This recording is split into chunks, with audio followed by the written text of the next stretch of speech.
22 থেকে 25 বছর বয়সে বিবাহ করলেন 40 বছরে একটা পুরা বৃদ্ধা নারীকে। নারী লিপসু যদি থাকতেন বৃদ্ধা মহিলাকে জীবনেও বিবাহ করতেন না। কথা বলেন ঠিক কিনা? একটা যুবককে আপনি বলেন না, আমাদের সমাজের একটা যুবককে বলেন যে বাবা তোমার বয়স তো মাত্র 22 বছর, 40 বছর একটা মহিলাকে বিবাহ করায় দেয়, সে বলবে ভিক্ষা করে খাবো। কথা বলেন ঠিক কিনা বলেন? তারপর আমি বুড়া বিবাহ করব না। এটা হচ্ছে আমাদের মেজাজ। নবী করিম সাল্লাল্লাহু আলাইহি ওয়াসাল্লাম জীবনের প্রথম বিবাহ করেছেন বৃদ্ধা রমণীকে। যখন তার গায়ের চাহিদা বেশি ছিল তখনই তিনি কোনো রূপ করেননি। তাহলে যখন তিনি বৃদ্ধ হয়ে গেছেন তখন তিনি লোভটা কেন করবেন? সেই সৌভাগ্যবান উম্মত হতে পেরে আপনারা খুশি না বেজার? জোর আওয়াজে বলছি আলহামদুলিল্লাহ। আল্লাহ রাব্বুল আলামিন এই উম্মাকে এত বেশি শ্রেষ্ঠত্ব দান করেছেন, এত বেশি মর্তবা দান করেছেন। কোরআন মাজিদের মধ্যে আল্লাহ পাক প্রশংসা বাণী উচ্চারণ করে বলেছেন, কুনতুম খায়রা উম্মাতিন, তোমরাই হচ্ছ শ্রেষ্ঠ জাতি। উখরিজাত লিন্নাস, তোমাদেরকে বের করা হয়েছে মানবতার কল্যাণে। তোমাদের বৈশিষ্ট্য হচ্ছে তা'মুরুনা বিল মারুফ, তোমরা মানুষদেরকে সৎ কাজের আদেশ দেবে। ওয়া তানহাউনা আনিল মুনকার, অসৎ কাজ থেকে মানুষদেরকে নিষেধ করবে। ওয়া তু'মিনুনা বিল্লাহি ওয়াল ইয়াউমিল আখির, ঈমান আনবে আমি আল্লাহর উপরে, ঈমান আনবে পরকালের উপরে। শ্রেষ্ঠ উম্মতের কাজ হচ্ছে সৎ কাজের আদেশ প্রদান করা, অসৎ কাজ থেকে নিষেধ করা। এই আয়াতের মধ্যে আল্লাহ রাব্বুল আমিন বুঝালেন এটা হচ্ছে শ্রেষ্ঠ উম্মতের দায়িত্ব। তারা সৎ কাজের আদেশ দেবে, অসৎ কাজ থেকে মানুষদেরকে নিষেধ করবে। কোরআন মাজিদের এই একই সূরা আল্লাহ পাক ভিন্ন একটা আয়াতের মধ্যে আল্লাহ বললেন, ওয়ালতাকুম মিনকুম উম্মাতুন ইয়াদউনা ইলাল খায়র ওয়া ইয়া'মুরুনা বিল মারুফ ওয়া ইয়ানহাউনা আনিল মুনকার।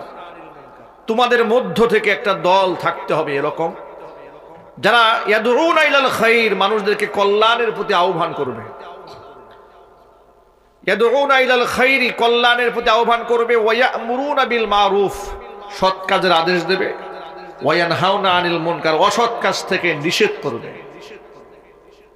ওয়া উলাইকা হুমুল মুফলিহুন, এবং এই দলটাই হচ্ছে সফল কাম। জোরে বলেন সুবহানাল্লাহ। আপনাদের আলোচনা শুরু করার শুরুতেই একটা বিষয় মাথায় রাখতে হবে, সেটা হলো এই, সৎ কাজের আদেশ প্রদান করা দুনিয়াতে সবচেয়ে সহজ কাজ। মানুষকে আপনি কল্যাণে কথা বলবেন, এটা কোনো কঠিন কাজ নয়। কিন্তু সবচেয়ে ভয়াবহ কঠিন কাজের নাম হচ্ছে অসৎ কাজ থেকে নিষেধ করা। আপনি যদি সারা জীবন জন্ম থেকে মৃত্যু পর্যন্ত মানুষদেরকে শুধু সৎ কাজের আদেশ দিয়ে যান, বলেই যান, পৃথিবীতে একজন লোকও আপনার শত্রু হবে না। মানুষ বলবে এটা তো ভালো কথাই, উনি তো খারাপ কিছু বলে নাই। আপনার শত্রু তখন হবে যখন আপনি অসৎ কাজ থেকে বাধা দেবেন। কথা বলেন ঠিক কিনা? ফর এক্সাম্পল বলি আপনাদেরকে, সমাজের মধ্যে আব্দুর রহিম এবং আব্দুল করিম দুজন মুসল্লি। এই দুজন মুসল্লি সমাজের সবার কাছে খুব জনপ্রিয় মুসল্লি। দুজনেই সমাজের দায়ী, দুজনেই শেষ নবীর উম্মত, দুজনেই আপন আপন জায়গা থেকে খুব সম্মানিত ব্যক্তি। দুজনেই 5 ওয়াক্ত নামাজ আদায় করেন মসজিদে গিয়ে জামাতে। এখন এই যে জামাতে দুজনে যায় আসেন, একজন সবসময় মানুষদেরকে নামাজের কথা বলেন, তাওহীদের কথা বলেন, যাকাতের কথা বলেন, পর্দাপুশিতার কথা বলেন, ভালো ভালো কাজের সব কথা বলেন।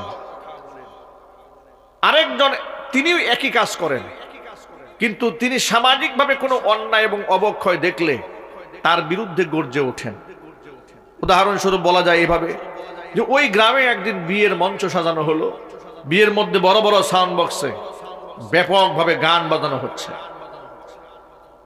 একজন তার স্বভাবজাত ভাবে চুপচাপ তার ঘরে বসে থাকলেন, কারণ তিনি কোনো গ্যাঞ্জাম ট্যাঞ্জামে যান না, তিনি তার পথেই চলছেন।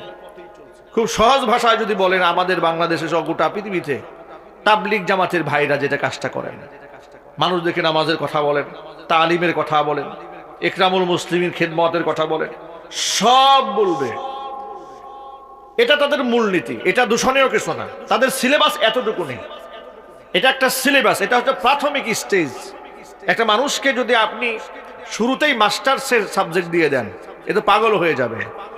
ওযু করা, তাওহীদের কালিমা উচ্চারণ করা, 5 ওয়াক্ত নামাজ ঠিকঠাক মতো আদায় করা, টাকনুর উপরে কাপড় পরা, মুখের মধ্যে দাড়ি রাখা, এগুলাকে ইসলামের বেসিক ব্যাপার না প্রাথমিক ব্যাপার? কথা বলে না। প্রাথমিক ব্যাপার, এ তো গভীর কিছু না। এটা তো, এই আমলগুলো তো কম্পালসারি সবার, সকলেরই থাকতে হবে। ধনী গরিব, রাজা প্রজা, আমির ফকির, সকলের জন্য এটা প্রাথমিক স্টার্ট হচ্ছে ইসলামের, যে এই বেসিক নলেজগুলো তার থাকতে হবে। সুবহানাল্লাহ। দেখুন তাবলিগ জামাতে 6 উসুল আছে না? কথা বলেন। এই 6 উসুল তো ইসলামের পূর্ণাঙ্গতা নয়। 6 উসুল হচ্ছে যে 6 উসুলের উপর আমল করে চলতে পারলে ইসলামের অন্যান্য বিষয়ে আমল করা কি হয়ে যাবে? সহজ হয়ে যাবে। এই কথাই তো তারা বলেন, ঠিক কিনা বলেন? কেউ তো